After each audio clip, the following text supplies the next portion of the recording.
하나님의 말씀 보겠습니다. 요한복음 2장 13절에서 25절까지 말씀입니다. 요한복음 2장 13절부터 25절까지 한 절씩 교독하겠습니다. 유대인의 유월절이 가까운지라 예수께서 예루살렘으로 올라가셨더니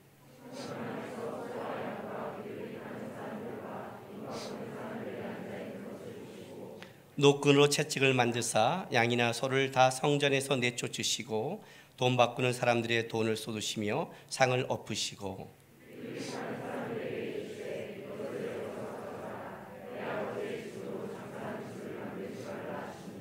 제자들이 성경 말씀에 주의 전을 사모하는 열심히 나를 삼키려 한 것을 기억하더라.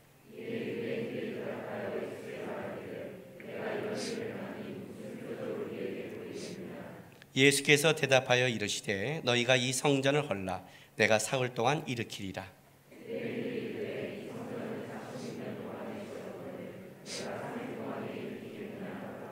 그러나 예수는 성전된 자기 육체를 가리켜 말씀하신 것이라.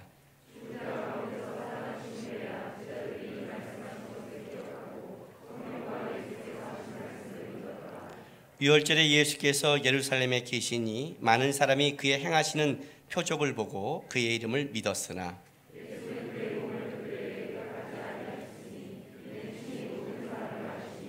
같이 있습니다. 또 사람에 대하여 누구의 증언도 받으실 필요가 없었으니 이는 친히 사람의 속에 있는 것을 아셨습니다. 아멘.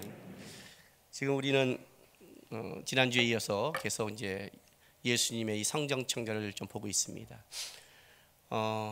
예수님의 이 공생의 사역을 시작하기 초기에 예수님께서 먼저 가나의 혼인잔치에서 물을 포도주로 바꾸시고 그리고 이제 성전을 청결하는 이 사건으로 하고 나서 예수님의 사역이 본격적으로 시작되는 겁니다. 그런데 우리가 알고 있는 이제 예수님의 첫 번째 표적 그러면 가나의 혼인잔치잖아요. 근데 이제 우리는 그걸 알고 있는 거고 그 시대를 살아가는 사람들의 보기에는 이건 모르는 사건이에요. 왜냐하면 예수님께서 이 가나의 혼인잔치집에서 물로 포도주를 만든 것은 물을 떠다 준 하인들과 그리고 제자들밖에 모르죠. 그러니까 예수님께서 누구에게 드러내려고 한 표적이 아니라는 거죠. 실제로 예수님의 첫 번째 표적이었지만 이 표적은 사람들에게 알려주는 것이 아니라 사실은 숨겨진 표적이죠. 제자들에게 오히려 제자들 믿게 하기 위해서. 그리고 나서 이제 이 성전 청결인데 오히려 성전 청결이 사람들에게 확 드러난 이슈가 되는 사건이에요. 이 사건이 진짜로 예수님이 성전, 여러분 한번 생각해 보세요. 성전에 가서 엎으셨으니 난리가 나지 않겠어요? 사실은 예수님이 이걸 엎은 게 더 의도적이라는 거예요. 의도적이라는 것. 그러니까 요 지금 가나의 혼인잔치와 성전 청결의 요 사건을 묶어서 예수님께서 이제 자기의 사역을 시작하기 전에 먼저 이걸 갖고 시작했다는 것은 뭐냐면 이것이 앞으로 예수님의 사역의 가장 기본이 되는 가장 중요한 일이라는 겁니다. 가나의 혼인잔치는 여러분 그것은 단순하게 혼인잔치가 아니라 나중에 계시록의 19장에 있는 우리가 어린 양의 혼인잔치와 연결된다고 그랬죠. 주님께서 이 땅에 오셨을 때 하나님과 우리가 끊겨진 그것을 다시 한번 회복시키고 어린 양의 혼인잔치에 우리를 이제 초청하신 사건으로 연결된 사건이고 그리고 이제 어린 양의 혼인잔치에 들어간 그 사건 속에 중요한 게 뭐냐면 바로 성전이죠. 성전이란 바로 우리가 이 땅에서 하나님을 만나고 하나님과 관계를 맺고 하나님 앞에 자랄 수 있는 유일한 곳이라는 거예요. 그러니까 이 성전 청결부터 오늘 시작하고 있는 거예요. 그리고 앞으로 이 성경 청결을 통해서 일어난 사건이 굉장히 중요한 사건이죠. 그래서 오늘 본문이 어떤 식의 지금 흐름으로 계속 가고 있냐면 이 사건은 그냥 하나로 떨어진 사건이 아니라 표적이란 말로 묶여 있어요. 봐요. 2장 11절 예수께서 이 첫 표적을 갈릴리 가나에서 행하여 그의 영광을 나타내심에 제자들이 그를 믿으니라. 첫 표적이죠. 사람들에게 알리지 않았지만 중요한 것은 예수님이 첫 번째 표적을 물로 포도주를 만드는 것. 여러분 결혼식장에 어떤 것을 완성시켰다 이렇게 생각하시면 안 돼요. 안 돼요. 왜냐하면 예수님이 그걸 만들기 위해서 이렇게 한 건 아니에요. 저희도 가장 중요한 건 뭐냐면 예수가 있었기 때문에 물이 포도주가 된 거예요. 인간에게 가장 중요한 축제요. 인간에게 가장 중요한 이 혼례조차도 이건 뭐예요? 예수가 빠지면 완성될 수 없는 거죠. 예수가 빠지면. 만약 이 포도주가 떨어졌다면 이 사람들이 급하게 막 뛰어다녔겠죠. 나쁜 포도주를 가져왔던 뭐 다른 술을 가져왔겠던 했단 말이에요. 그런데 예수가 여기 계시면 어떤 일이 벌어지냐면 물이 포도주가 되는, 본질이 바뀌는 이 사건이 벌어진 것이 첫 번째 표적이에요. 그리고 나서 이제 성전으로 들어가는 거예요. 이제 성전도 뭘 봤냐면 성전의 청결을 사건을 시작했더니 18절에 이에 유대인들이 대답하여 예수께 말하기를 내가 이런 일을 행하니 무슨 표적을 우리에게 보이겠느냐. 자, 또한 표적으로 이어져 가죠. 또 표적으로 이어가요. 이제 이거는 굉장히 중요한 사건이에요. 왜냐하면 예수님이 들어가서 이 성전을 엎어버렸어요. 당황했겠죠. 처음엔 당황했겠죠. 그리고 당황하면서 뭐냐면 너희가 이 하나님께 기도하는 이 집을, 만민이 기도하는 집을 장사의 집으로 만들었다고 하니까 엎으니까 그 장사하는 사람들이 순간 뜨끔했을 거예요. 도둑이 제발 저리는 게 있잖아요. 도둑이 제발 저리는 거. 왜냐하면 진짜 여기서 장사했거든요. 그러니 그 말이 진리니까 뜨끔했을 거예요. 그리고 이 사람이 와서 막 엎어버리니까 누구야 하고 정신이 없었겠죠. 그러나 시간이 좀 지나고 보니까 이 사람들이 만만한 사람들이 아니거든요. 여러분, 이 사람들이요, 예루살렘의 그 수많은 성에서 장사하는 사람들 중에서요, 성전에서 장사하는 사람들이에요. 우리 밖에서 기도할 때 포장마차도 자기 나발이가 있어요. 이 전문 용어 아시나? 그 구역이 있다고요. 구역이. 그 구역 따기 쉽지 않아요. 쉽지 않아요. 성전에 들어가서 이 구역 가서 장사할 정도라면 이 사람들은 보통 사람들이 아니에요. 머리 팍팍 돌아가고 돈 쓸 때 쓸 줄 알고 도끼도 있고 인맥도 있고 이런 사람들이죠. 쉽게 말하면 대제사장들에게 제사장에게 허락받고 하는 장사란 말이에요. 아주 그냥 노른자 위에 있단 말이에요. 여기에요. 그런데 지금 순간 엎으니까 정신을 못 차린 거죠. 그런데 이 사람들이 보니까 먹고 사는 거와 연결되어 있잖아요. 보니까 누구야 쟤? 누구야? 누가 대제사장이 허락하고 제사장들이 허락한 이 성전에서 쥐가 뭔데 엎어? 그러니 이들이 그냥 넘어가겠어요? 만만한 자가 아닌데? 그러니까 예수님께 묻는 거예요. 네가 대제사장보다 나? 그만한 권위가 있어? 그만한 권위가 있다면 그만한 표적을 한번 보여봐. 이렇게 된 거예요. 사실 그런 의미에서 표적을 구한 거예요. 그런데 예수님이 뭐라고 대답하시냐면 성전을 헐라 그래요. 그럼 내가 사흘 만에 지으리라. 여러분, 이건 진짜요. 우리가 지금 이 본문에 이것은 예수님이 자기의 그 몸을 3일 만에 죽은 십자가에 죽은 것을 가리킨다고 말하니까 우리가 이해를 하지. 여러분 한번 생각해 보세요. 이거를 우리가 그 현장에 가면 이해가 돼요? 이건 말장난이잖아요. 어떤 면에서 말장난이잖아요. 응? 제가 이런 거죠. 누가 야, 너 잘하면 내가 집 하나 사줄게. 진짜 잘했어. 집 사주세요. 그래? 그럼 네 집 허물어. 내가 이틀 만에 지어줄게. 이렇게 말하는 거예요. 말이 돼요? 여러분 아멘 하고 허무세요? 너 그거 잘하면 목사님이 차 사줄게. 진짜요? 예, 했어요. 네 차 깨부셔. 깨부셨는데 내가 안 사주면 야, 말이 그렇다는 거지. 그럼 어떻게 돼요? 우리나라에 너무 좋은 표현이죠. 말이 그렇다는 거지. 그럼 어떻게 해요? 날아가잖아요. 솔로몬 이 헤롯 성전이 솔로몬의 성전 이후에 이제 세 번째 지은 성전인데 이 헤롯 성전이 아직도 이때 지어지지 않았어요. BC 19년에 시작해서 AD 46년에 완성이 돼요. 이 성전이 46년 동안 지었다는 말은 앞으로 20년 동안 더 지어야 돼요. 어마어마하게 진 거예요. 그리고 AD 70년에 돌 하나도 남지 않고 다 무너져 버리죠. 그렇게 장시간에 지은 성전을 어떻게 허물어? 이건 말장난이죠. 어떻게 그들이 보기에는 허물어 내가 지을게 그렇게 말씀하는 거예요.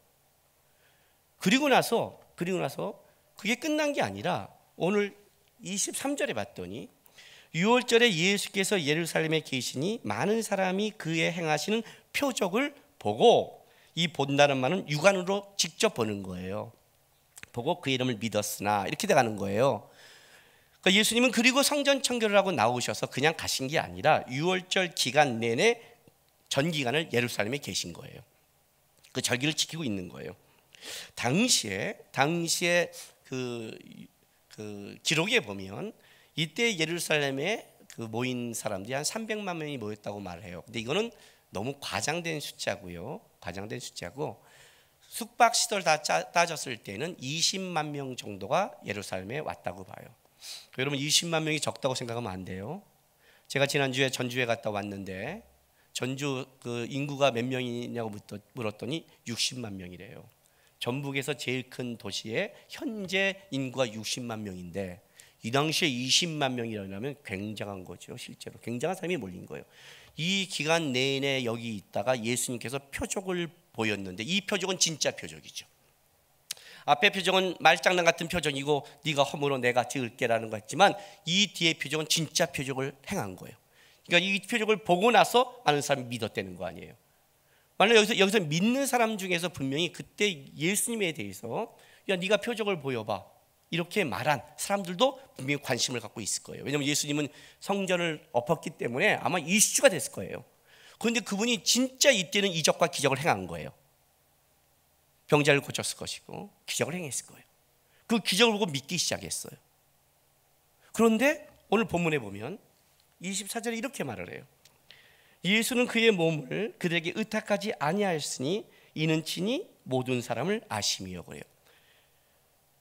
예수는 그의 몸을 그들에게 의탁하지 않았다. 요거는 신뢰의 부재라는 의미예요. 그러니까 의탁하지 신뢰하지 않은 그들의 믿음을 신뢰하지 않는 까닭이 뭐냐면 그들의 친히 모든 사람의 마음을 아시고 있는 거예요.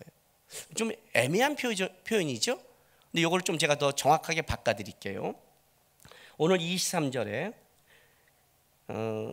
그의 행하시는 표적을 보고 그의 이름을 믿었으나 하는 이 믿음과 예수는 그의 몸을 그들에게 의탁하지 아니하신 이 의탁하지 않았다는 이것이 기본적으로 같은 말이에요. 그래서 이 기본 의미가 믿는다는 뜻이에요.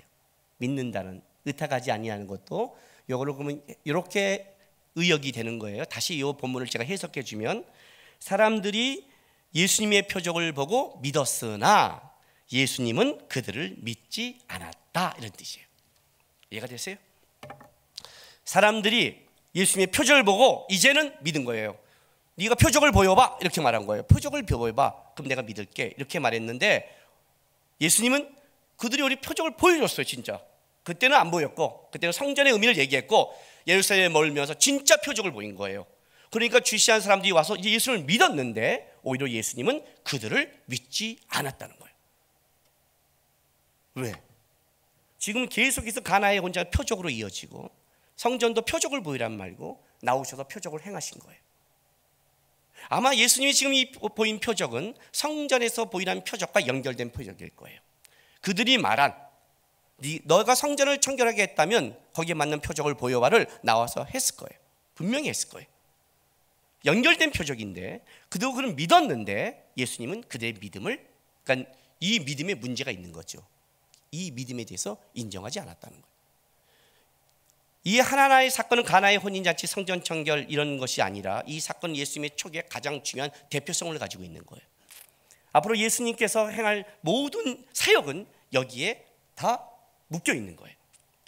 예수님은 이제 하나님과 우리가 죄로 말미암아 끊겨진 이 어린 양의 혼인잔치 신랑이 신부를 만나는 열처녀 비유처럼 만나는 것을 준비해 갈 거예요. 그리고 성전의 회복을 다시 시킬 거예요. 새하늘과 새 땅을 임할 거예요. 이걸 위해서 이 표적을 위해서 앞으로 예수님은 3년 동안 살아가시는 거예요. 어떤 때는 병자를 고치기도 하고 어떤 때는 소경의 눈을 뜨기도 하고 귀신을 쫓기도 하지만 그 하나하나의 사역은 이 앞서기 묶여 있는 거죠. 그러니까 지금 예수님이 보여주는 이거에 대해서 놓치면 앞으로 예수님의 3년의 삶을 다 놓치는 거고 오늘 여기에 삶에서 하나님의 보여주는 예수의 삶을 보기 시작하면 예수의 삶이 보이기 시작하는 거죠. 그만큼 중요한 사건이 오늘 이 사건이라는 거예요. 이해가 되세요? 신앙이 자라면요, 신앙이 성숙해지면 나타나는 하나의 모습이 있어요. 모습이 있어요. 여러 가지 모습이 있죠. 그렇지만 이제 이런 거죠. 우리가 사람이 자랄 때, 야, 쟤 참 성숙해졌어. 그러면 성숙해지면서 나타나는 모습이 있죠. 이제 우리가 보통 아이들 키우다 보면 엄마가 이렇게 짐을 들고 오는데 딱 보더니, 이거 주세요. 괜찮아? 아유, 아니에요. 딱 가져갈 때 뭐라 그래요? 다 컸네. 이렇게 말하잖아요. 엄마가 짐을 갖고 오는데 딱 와서, 엄마, 나 돈 줘. PC방 가게. 이러면 우리가 뭐라 그래요? 이런 새끼 그냥 확. 이게 안 보이냐? 이게 안 보여? 니네는 이게 안 보이냐? 저거 언제 클까? 이렇게 되죠. 신앙이 자라기 똑같이 신앙이 자라면 사람이 성숙해진 것처럼 이렇게 변화돼서 보이는 모습들이 하나씩 나타나기 시작해요. 그 중에 이제 하나가 뭐가 있냐면 신앙이 자라기 시작하면 이런 현상들이 자기 안에 일어나요. 어떤 현상이냐면 쉽게 모든 것이 잘 된다고 해서 기쁘고 날뛰지 않아요. 애인이 생겼다, 감사하죠. 천하를 얻는 듯한 그러지는 않아요. 결혼을 하면 감사하죠. 뭔가 직장 가도 감사하죠. 뭘 알기 시작하냐면 이제는 그렇게 주어진 것들이 그렇게 쉽게 주어지지 않는다는 걸 알기 시작해요. 제가요 C국에 가서 발음할 뻔했어요. C국에 가서 이제 가정교회 지도자들 이렇게 가르치잖아요.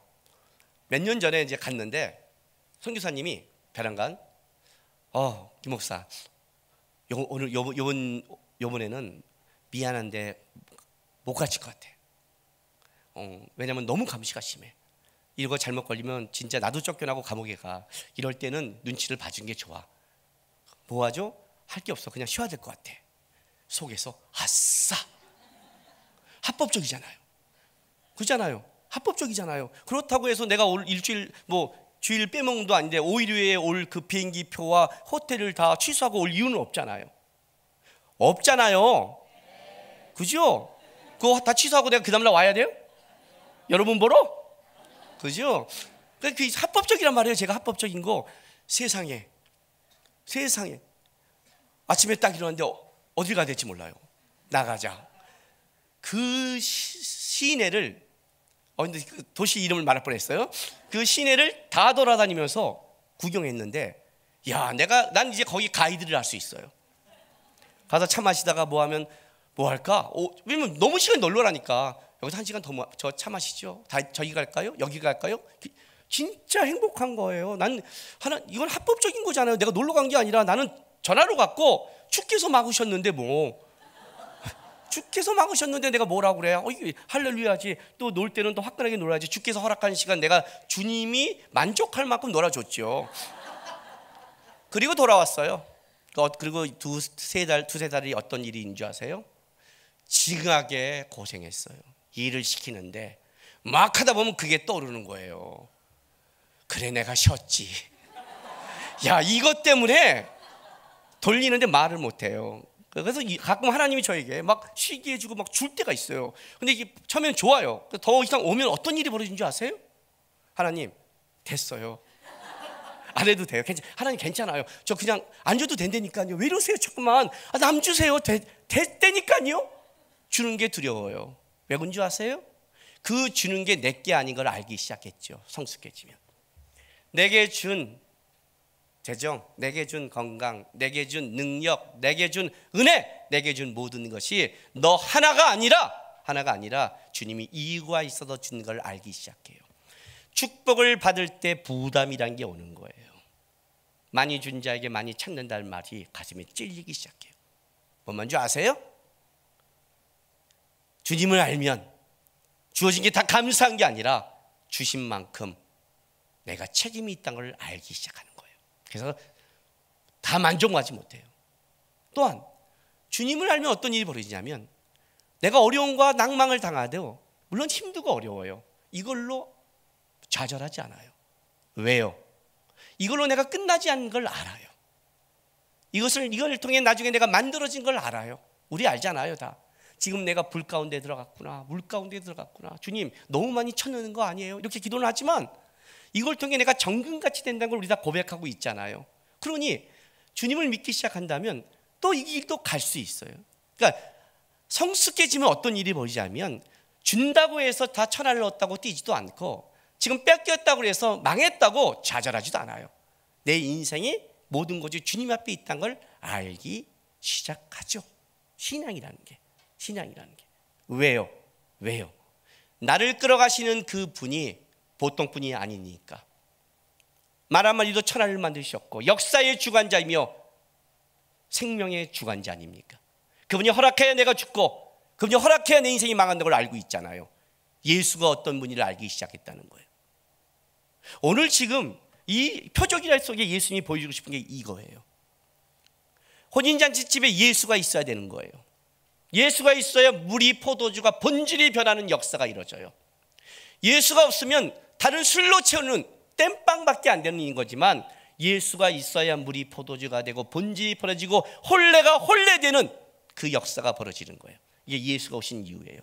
예수가 오셔야 성전이 성전되는 거예요. 왜? 성전은 하나님을 만나는 곳이니까. 성전의 주인은 예수니까. 근데 그 예수가 오셨는데 그들이 이렇게 묻는 거예요. 그만한 표적을 보이래요. 귀가 막힌 거죠. 주인이 왔는데 이해가 되세요? 이들이 이 성전의 건물을 얼마나 자랑한 줄 아세요? 이 성전의 겉모습에 얼마나 취해 있는 줄 아세요? 마태복음 13장 보세요. 마가복음 13장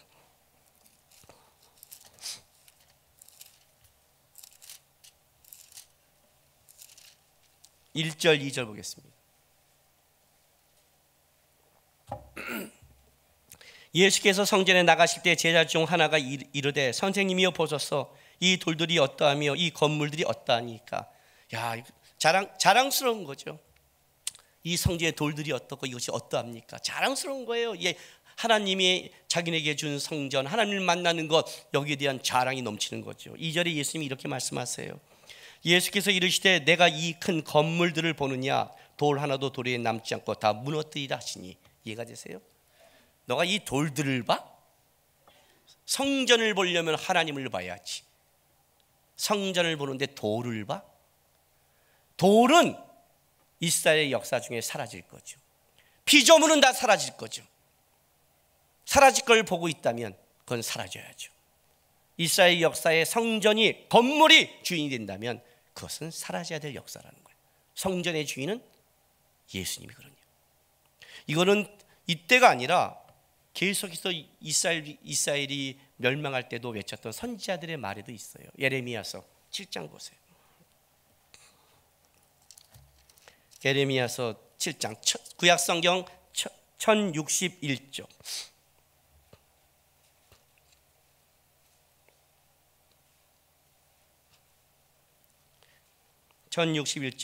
예레미야서 7장 1절부터 봐요. 여호와께로부터 예레미야에게 말씀이 임하니라. 이르시되 너는 여호와의 진문에 서서 이 말을 선포하여 이르기를 여호와께 예배하러 이 문으로 들어가는 유다 사람들아 여호와의 말씀을 들으라. 만군의 여호와 이스라엘의 하나님께서 이와 같이 말씀하시되 너희 길과 행위를 바르게 하라. 그리하면 내가 너희로 이곳에 살게 하리라. 너희는 이것이 여호와의 성전이라 여호와의 성전이라 여호와의 성전이라 하는 거짓말을 믿지 말라.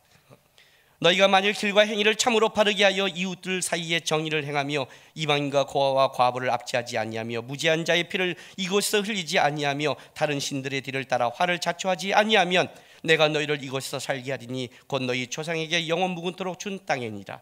보라 너희가 무익한 거짓말에 의존하는도다. 너희가 도둑질하며 살인하며 가르하며 거짓 맹세하며 바알에게 분향하며 너희가 알지 못하는 다른 신들을 따르면서 내 이름으로 일컬음을 받은 이 집에 들어와서 내 앞에 서서 말하기를 우리가 구원을 얻었나이다 하느냐. 이는 이 모든 가증한 일을 행하려 함이로다. 내 이름으로 일컬음을 받은 이 집이 너희 눈에는 도둑의 소굴로 보이느냐. 보라 나 곧 내가 그것을 보았노라. 여호와의 말씀이라. 이해가 됐어요? 예레미야는 유다가 멸망할 때 외친 선지자예요. 거짓 선지자들이 이렇게 외친 거예요. 이 성전은 망하지 않는다는 거예요. 그럴 수밖에 없겠죠. 왜냐하면 그 당시에 성전은 우리의 교회와 달라요. 지금 우리는 한 교회가 무너지고 한 교회가 타락하면 다른 교회 가면 돼요. 그죠? 절에 안 가고 교회만 가면 되잖아요. 어쨌든요. 주님 안 떠나면. 그러나 예루살렘의 성전은 한계예요. 예루살렘의 성전이 무너진다는 건 하나님이 사라진다는 뜻이에요. 그들이 하나님이 사라질까요? 아니죠. 하나님은 안 사라지죠. 하나님이 안 사라진다는 걸 어떤 걸로 연결시켰냐면 성전도 사라지지 않아. 근데 예레미야가 성전의 멸망을 얘기하는 거예요. 예루살렘의 멸망을 얘기하는 거예요. 그러니 왕따를 당하기 시작했어요. 거짓 선지자들에게. 예레미야가 외치는 거예요. 여기가 여호와의 성전이라 여호와의 성전이라 여호와의 성전이라 하는 말을 믿지 말라 그래요. 그러면 여기는 뭔데? 여기는 뭔데? 내가 여러분에게 여기는 교회다 교회다 교회다 그러는데 교회가 아니다. 그럼 어떻게 되는 거예요? 예배드리는데 여기가 하나님의 교회라는 걸 믿지 마세요. 하나님의 교회라는 걸 믿지 마세요. 하나님의 교회라는 걸 믿지 마세요. 그러면 그 뭐라는 거예요? 여기가 절이라는 거예요? 뭐예요 도대체 여기가? 이게 무슨 말이에요? 여기가 하나님의 교회면 하나님이 주인이 돼야 되죠. 여기가 여호와의 성전이라면 여호와가 주인이 되야죠. 그런데 여호와가 주인이 아닌 거예요. 여호와가 주인이 아닌 집을 하나님이 그 집을 유지할 필요가 뭐가 있어요? 예레미야가 외친 거예요. 너희가 하나님을 버리고 하나님을 주인 삼지 않았는데 성전만 하나님이 지라는, 하나님이 그걸 속을 것 같으냐? 이 얘기를 하고 있는 거예요. 예수가 오셨어요. 예수는 성전의 주인이에요. 예수가 왔는데 장사의 집이 됐어요. 도굴의 소굴이 됐어요. 근데 예수가 왔는데 예수를 맞이하지 않는 거예요. 다 엎어버리는 거예요. 근데 표적을 보이래요. 그러면 그들 안에 드러냈죠. 주인을 모르는 사람이라면 이 집은 강도의 소굴 아니에요. 제가 집에를 들어가면 우리 아내가요, 하나님이 방문을 두들겨요. 땅땅땅. 아빠 왔다 그래요. 하나님이 나와요. 제가 교회 가려고 나가면 땅땅땅 두드려요. 아빠 가신다 그래요. 또 하나님이가 나와요. 당연하죠. 여러분, 당연한 거예요. 집에서 문 닫아놓고 잘 갔다 오세요 그래요? 당연하죠. 왜냐면 그 집의 주인은, 물론 우리 아내지만 집의 주인은 명목은 저로 되어 있지만 힘은 우리 아내에게 있어요. 어쨌든 걔는 얹혀 사는 애 아니에요. 얹혀 사는 거예요. 저는 기분 나쁘면 그래요. 왜 우리는 이래요? 그러면 결혼에 나가기 전까지는 여기서 말하지 마. 여기서 인사하는 게 당연한 거예요. 당연한 거예요, 여러분. 우리 이 김아람은 진짜 하나님의 사람인 것 같아요. 진짜. 이번 주 목요일날 내가 이사 가는데 내일 군대 들어가 버려요. 제가 일을 다 하게 생겼어요. 얘는 진짜 하나님이 사랑하는 애 같아요. 내가 우리 집 목요일날 분리수거인데요, 이사가 무지하게 많이 나와요. 그래서 내가 다 옮겨야 돼요. 나는 다음 주에 갈 줄 알았어요. 합법적이잖아요. 그러나 어쨌든 집에 있는 그날 순간까지는 그럴 수 없죠. 당연하죠. 아버지가 들어왔는데 인사해야죠. 그러지 않아요? 해야 돼요. 안 한 청년이 있으면 당장 회개하고, 부모님 들어올 때 나가서 인사하고 들어올 때 인사하셔야 돼요. 머리털 다 뽑아버리기 전에 하셔야 되는 거예요. 예수님이 오신 거예요. 예수님이 인사하는 거 당연한 거죠. 예수님이 성전에 오신 거예요. 근데 그 예수에게 표적을 보이래요. 이게 여호와의 성전이에요? 표적을 보인다고 할까요? 그 얘기를 하고 있는 거예요. 그리고 예수님께서 나가셔서 성전을 청결하고 나가셔서 이제 자기가 오신 이유, 우리를 어린 양의 혼례의 잔치와 다시 회복시키고 하나님의 성전을 거룩하게 해서 하나님과 연결시킬 그 사역을, 십자가의 완성의 사역을 하려고 나가셔서 뭘 하냐면 자기가 예루살렘에 거하는 동안 진짜 표적을 행했어요. 근데 믿기 시작한 거예요. 이들이 믿기 시작한 거예요. 그런데 예수님은 그들의 믿음을 믿지 않은 거예요. 믿지 않은 거예요. 왜요? 오늘 2장 25절 보세요. 25절. 예수님이 그 이유를 이렇게 대답하세요. 또 사람에 대하여 누구의 증언도 받으실 필요가 없었으니 이는 그가 친히 사람의 속에 있는 것을 아셨음이니라. 하나님은 우리의 증언을 받아서 영광을 받을 필요가 없는 분이에요. 실제는 없는 분이에요. 그리고 이들의 증언을 받을 필요도 없어요. 왜? 이들 속에 있는 것을 아셨대요. 도대체 이들 속에 뭐가 있었을까요? 뭐가 있었기에 예수님이 거절했을까요?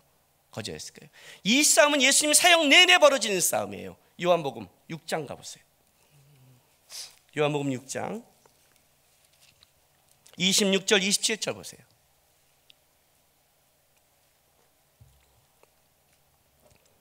예수께서 대답해 이르시되 내가 진실로 진실로 너희에게 이르노니 너희가 나를 찾은 것은 표적을 본 까닭이 아니요 떡을 먹고 배부른 까닭이로다. 썩을 양식을 위하여 일하지 말고 영생하도록 있는 양식을 위하여 하라. 이 양식은 인자가 너희에게 주리니 인자는 아버지 하나님께서 인치시는 자니라. 이건 오병이어의 기적을 일으킨 이후에 사람들이 주님을 쫓은 거예요. 오병이어의 기적을 보인 다음에 그때 그를 쫓는 자에게 예수님이 이렇게 말하는 거예요. 너희가 나를 보는 표적을 본 까닭이 아니요 떡을 먹고 배부른 까닭이라. 오병이어의 표적은 뭐가 있냐면 예수님이 생명의 떡이라는 거예요. 예수로 말미암아 살고 예수가 생명의 떡인데 그들은 예수를 보는 게 아니라 떡을 보기 시작한 거예요. 보는 게 다른 거죠. 보는 게 다른 거예요. 그 속에 다른 게 있는 거예요. 지금요. 예수는 눈앞에 있는데 예수가 보이는 게 아니라 예수를 통한 다른 게 다 보이고 있는 거예요. 지금 그렇게 가고 있는 거예요. 그 속에 뭐가 있는 걸 아는 거예요. 뭐가 있는지요. 뭐가 있는 거예요. 예수냐 표적이냐는 거예요 도대체. 예수를 쫓는 건지 예수를 통해 일어나는 표적을 쫓는 건지를 보라는 거예요. 여러분 속에도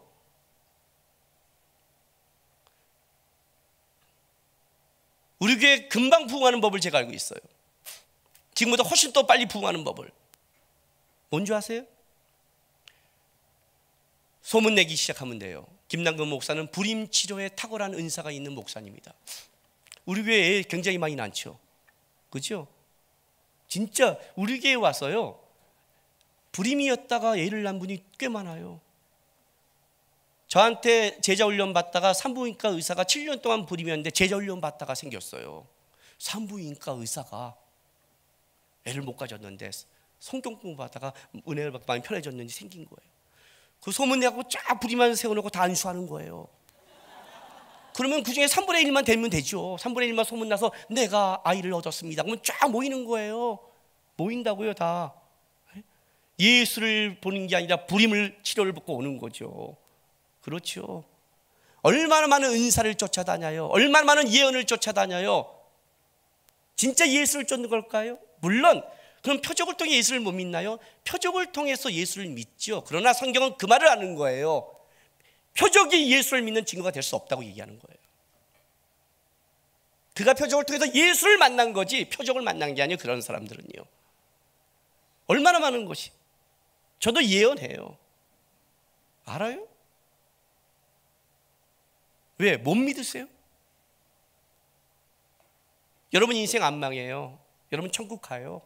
하나님 앞에 우리 인생이 있어요. 이걸로 예언이 부족하죠 여러분. 지금 예수가 나를 끌어가고 내 알을 트고 예수 천국 간다. 이건 나는 내 인생은 고생은 해도 망하지는 않는다. 난 지옥 안 간다. 난 주님 앞에 있다. 이걸로는 예언이 부족하죠. 그 사이에 뭐가 있어야죠. 동쪽으로 가 귀인을 만나는 게 있어야 행복하시죠. 그죠? 기가 막힌 시대를 살아가요 우리는요. 제가 책을 7권 썼어요. 7권. 그런데 단 2권이면 내가 책 10권 쓰는 것보다 못지않은 베스트셀러를 쓸 수 있어요 지금 제가요. 알아요? 성경적 방법에 의해 재정을 축복받는 성경적 인물들 딱 쓰면 되는 거예요. 아브라함 다 가면서 그잖아요. 그거 쓰기 시작하면 책 무지하게 살 거예요. 성경적 축복에 의해 자녀를 훌륭하게 키운 자들 한나 이렇게 쓰면 다 사볼 거예요. 우리는 자녀 키운다고 재정하면 다 사요. 그런데 이런 책을 안 쓰고 성경 오 아브라함 사람들이 오 하고 끝나죠. 인생 야곱 무슨 인생이야. 맨 처음 말씀 뭔 말씀인데 던져버려요. 네? 기가 막힌 거죠. 성경에 관심 없죠. 당장 내가 급한 거에 관심이 있죠. 내가 급한 게 관심이 있으니까 내가 욕심에 관심이 있으니까 뭘 쫓아가는 거예요? 표적을 쫓는 거죠. 지가 갖고 있는 걸 쫓잖아요. 지가 중요시 걸 쫓잖아요. 그게 여러분을 기쁘게 하고 낙담시키잖아요. 예수를 만나도 그렇잖아요. 그 얘기를 하는 거예요. 네 속에 뭐가 있는지를 안다는 거예요. 예수님께서요. 너가 예수를 본 게 아니다. 예수의 기적을 보는데 예수를 보는 게 아니라 떡만 보고 있다는 거예요. 기가 막힌 거예요. 기가 막힌. 이해가 되세요? 여러분 속을 한번 보세요. 여러분 누굴 보고 있어요? 여러분 속에 뭐가 있나 를 점검하세요. 한번. 지난주에요. 배낭간 우이진 탤런트가 실시간 1위에 올라갔어요. 검색어. 그래서 제가 카톡을 보냈어요. 신씨 실시간 수기한테 목사님 감사해요. 이렇게 왔어요. 왜냐면 우리 성도니까 왔으면 내가 해야 되잖아요. 이건 예의상 신방을 해야 되거든요. 실시간이 여러분 네이버 실시간이 뭐 다운로드 실시간이 올라가는 게 쉽겠어요? 저 같으면 사람 하나 죽여 올라갈 텐데. 김남근 목사 사람 죽였다고 올라갈 텐데. 그게 쉬운 게 아니거든요. 축하를 해줬더니 이제 지난주 주일날 만났어요. 딱 만나고 인사하는데 뭐라고 하는 줄 아세요? 목사님 안 봤죠? 그래요. 안 봤거든요. 왜 실시간이 올라간지는 몰라요. 올라간 게 전 중요했으니까. 그걸 몰랐더니 안 봤죠? 그래서 안 봤어. 그런지 알았어요. 어떻게 알았어? 알아요. 그래요. 그리고 가버렸어요. 마음이 그런 거야. 뭔가 내가 죄진 것 같고. 근데 그 다음날 이제 10월 3일 날 쉬는 날이라서 좀 늦게 나왔어요. 늦게 딱 나오려고 하는 순간에 배란간 집에서 재방송을 하는 거예요. 달의 연인이 재방송하길래 우리 씨한테 물었어요. 여보, 오늘 저거 신씨 죽는 거야? 죽는 거래. 알았어. 그럼 이거 보고 와야지. 안 봤어. 찔리니까 저거 봐야 된다. 그리고 가방 내려놓고 앉아서 드라마를 보기 시작했어요. 그리고 딱 목적은 하나예요. 우이진이 언제 죽는가? 안 죽어, 이 여자가. 빨리 죽어야 내가 교회 갈 텐데 왜 안 죽는 거야? 빨리 나 죽어. 빨리 죽으라고. 이러고 보고 있는 거예요. 그냥 죽는 걸 봐야 되니까. 그 나중에 이제 죽는 장면이 나오는데 딱 황후하고 마주치는데 멋있는 거예요. 황후 만나서 알잖아요. 여자와 여자끼리 딱 이렇게 긴장감. 이게 무슨 말인지 모르는 사람은 그걸 나중에 보세요. 찾아보세요. 우이진 마지막 죽는 거 보세요. 은혜가 될 거예요. 막 말이 왔다 갔다 하는데 마지막에 황후가 이제 이 우이진 궁녀니까 황제에게 제일 사랑받은 궁녀예요. 그러니 황제도 제일 사랑하는 사람이고, 그리고 이제 죽어가는 거니까 황후는 되게 미웠겠죠. 이렇게 말하는 거예요. 일개 궁녀를 누가 기억하겠냐고. 황후를 기억한다고 딱 말해요. 한 방 죽인 거죠. 그런데 그리고 싹 지나가는데 긴장감이 있는 거예요. 저거 어떻게 하지? 그랬는데 거기서 고함을 치면서 야 하면 그건 심파고, 그런데 조용하게 속으로 뭐라고 말하냐면 한 사람만 기억하면 됩니다. 그런 거예요. 우와, 그쪽 그 감동이 오는 거예요. 그리고 빨리 보냈죠. 우리 우이진 씨 카톡에다가 한 사람만 기억하면 됩니다. 내가 봤다 이거지. 나 봤다. 이제 까불지 말아줘. 응? 나 이제 안다. 딱 보냈어요. 그리고 이제 여보 나올게 하고 차를 갖고 이제 내려가는데 배란간 감동이 되는 거예요. 은혜를 받았어. 은혜를 받았어. 내가 청년 때부터 평생 이렇게 고백하고 살았는데 주님 한 분만 저 알아주면 됩니다. 주님 한 분만 저 기억하면 됩니다. 내가 그렇게 살았는데, 내가 주님 한 분만 바라보겠다고 약속했는데, 내가 세상이 어렵고 힘들고 고난의 길을 가도 주님이 나를 기억하고, 내가 주님 앞에 설 날을 주님이 나에게 착하고 충성된 종아 이 한마디 해준다면 내가 어떻게도 살겠다고 내가 고백했는데 내가 그 고백을 잊었구나 라는 생각이 드는 거예요. 내가 그래서 인생을 헤맸구나. 내가 그래서 한숨이 나왔구나. 주님이 아니라 내가 다른 것에, 다른 표적에, 다른 해결에 마음을 빼앗겼구나 라는 생각이 드는 거예요. 감동이 오는 거예요. 이 감동, 이건 이제 아까는 자랑질이고 나도 봤어고 감동이 오니까 가다 또 신씨에 전화를 했어요. 차 타고 오면서 얘기할 수 있잖아요. 그래서 전화를 했어요. 감동이 오니까 신씨랑 이 얘기했어요. 나 봤어. 한 사람만, 나 전화 받지만 한 사람만 기억하면 돼. 이렇게 시작했죠. 어쩌고 저쩌고. 내가 이제 이해가 된 거예요. 왜 신씨가 안 봤죠? 그 말이 이해가 됐어요. 이해가 됐어요. 그죠? 이건 봐야만이 얘기하는 거거든요. 보지 않으면 실시간밖에 얘기할 게 없는 거예요. 그래서 이 얘기 저 얘기 이 얘기 저 얘기 막 마음이 나누고 왔어요. 그리고 교회에서 딱 차를 내려놓고 얼마나 얘기가 좀 그랬냐면 차가 주차해놓고도 좀 더 얘기를 했어요. 그리고 끊고 잘 살아 하고 끊고 나 은혜 받았어 진짜 은혜 받았어 하고 끊고 딱 문을 닫고 올라오는데 또 한 번 은혜를 받았어요. 시인 씨와 나누면서. 뭐 시인 씨가 대단한 말 한 거 없어요. 그때는.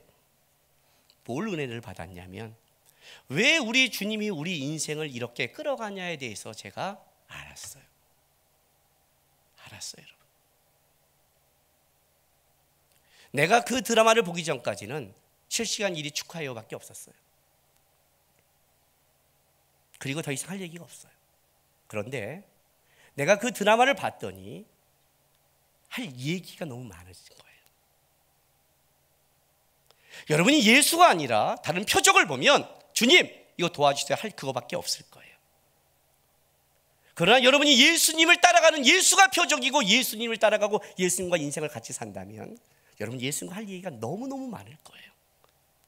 내 인생 전체가 예수의 이야기로 도배가 될 거예요. 왜 우리 주님이 우리 인생 가운데 필요한 걸 주는 걸로 끝난 게 아니라 그게 중요한 게 아니라 여러분의 문제를 그냥 해결해 주는 걸로 끝나서 하나님 이거 줬대, 이게 아니라 내 인생의 어려움과 눈물 속에 왜 그분이 그 길을 가게 하시면서 내가 왜 예수를 포기하고 예수를 붙잡게 하면서 살게 하셨을까? 왜 그럴까? 그리야 내가 주님과 할 얘기가 너무 많다는 걸 알았어. 내 속에 뭐가 있냐에 따라 그와 깊게 같이 갈 수 있는 거고 겉멋으로 가는 거예요. 겉멋으로 가는 거예요.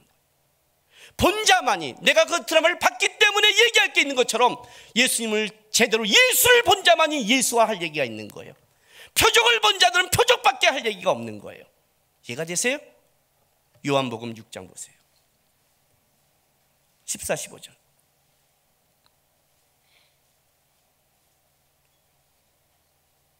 자, 13절부터 제가 읽어드릴게요. 이에 거두니 보리떡 5개로 먹고 남은 조각이 12바구니에 찼더라. 오병이의 기적이에요.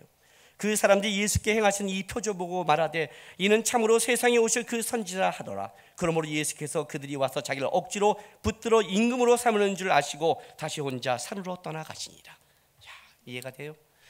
오병이의 기적을 보고 쫓아와서 이러는 거예요. 표적을 보고 이분이 참 선지자요, 이분이라고 왕으로 삼자고 달려왔는데 진짜 예수님은 왕인데 오히려 그 사람을 떠나요. 왜 떠날까요? 표적을 본 자들에게는 할 얘기가 없어요. 나눌 게 없는 거예요. 예수를 보는 자가 아니니까 할 이야기가 없는 거예요.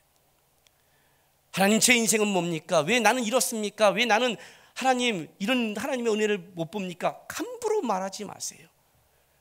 하나님과 그렇게 고백하며 그렇게 하나님 앞에 살아가고 싶습니까? 그럼 여러분의 인생에 예수를 보고 따라가세요. 그냥. 그럼 그 모든 게 주님과 할 얘기가 되는 거니까. 누구는 골프 치고 누구는 놀러 가는데 내 인생은 골프 한 번 못 치고 나는 이게 인생입니까? 그따위 말하니까 골프만 보이는 거죠. 골프채로 머리통을 날려버려야지. 쟤는 잘 사는데 나는 왜 이렇게 못 살까 하고 돈만 바라보니 할 얘기가 주님이 그거밖에 없죠. 주님 만져서 할 얘기가 돈밖에 없는데 주님이 무슨 얘기를 하겠어요? 조용히 떠날 수밖에 없는 거죠. 여러분들은 여러분의 인생 속에 예수와 함께 하기를 원하세요? 아니면 세상의 표적을 보기 원하세요? 예수님이 지금 그 말을 하잖아요. 사람의 마음속에 무엇이 있는지를 알았더라고 하잖아요. 내 마음속에는 예수냐 세상의 표적이냐 뭐가 있냐를 먼저 점검하세요. 주님 한 분 기억하면 됩니다. 이 다음에 섰을 때 주님이 내가 너를 알고 너의 충성을 알고 너의 살아온 인생을 안다. 그거면 제가 만족합니다. 그 마음으로 예수 앞에서 하루하루 인생을 살아가는 여러분 되시기를 주님의 이름으로 바랍니다. 기도하겠습니다. 이 시간 다 같이 우리 다짐에 기도하겠습니다. 주님, 세상 살면서 여러 가지 어렵고 필요하고 힘들고 있지만 하나님, 그것이 풀어지는 것이 내 기도의 모든 삶의 것이 아니라 먼저 내가 예수님과 함께하는 것을 배우겠습니다. 거기에 예수님이 있기를 원합니다. 혼인잔치에 예수가 있어야 물이 포도주가 되고 성전에 예수가 있어야 성전이 성전되는 것처럼 우리 인생의 주에도 예수가 있어야 됩니다. 예수가 있어서 다른 게 이루어지는 게 아니라 예수가 있어야 본질이 변하는 겁니다. 너희는 그리스도의 성전이라고 말합니다. 주님, 제 인생에 주님 앞에 섰을 때 내가 다른 것은 모르겠지만 어떤 어려움과 힘듦도 겪을지 모르겠지만 한 가지 분명한 것은 내가 예수님과 내 인생을 같이 간 예수를 보고 예수를 중심으로 따라가는 주님 한 분 기억하는 걸로 만족하며 살아가는 믿음의 삶을 살기를 소망합니다라고 우리 이 시간 다 같이 주 앞에 고백하며 다짐하며 나가겠습니다. 기도하겠습니다. 거룩하신 아버지 하나님 감사합니다.